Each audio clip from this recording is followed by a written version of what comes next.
question of minorities, but do you also have a procedure allowing a Georgian citizen to Azerbaijan and not Georgia. So that's why we have like such recommendation and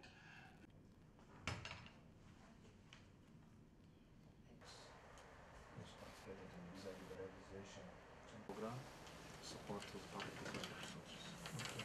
2 years European Union is one of them. We are also participating at the Humanized Dialogue next.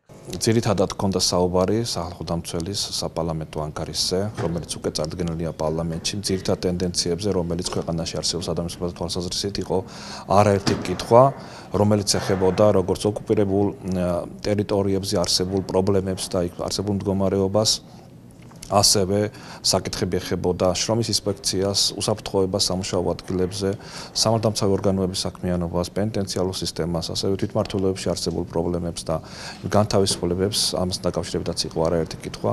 ჩვენ ძირითადად მივიხილეთ აბსოლუტურად ყველა ის პრობლემა, რომელიც ქვეყანაში დგას, ყველა ის გამოწვევა, როგორც უმცირესობების კუთხით, ასევე საუბარი იყო არაერთ საკანონმდებლო აქტზე და კანონმდებლობაზე, რომელთან დაკავშირებითაც სახელმწიფო წლების განმავლობაში არის აქტიურად ჩართული.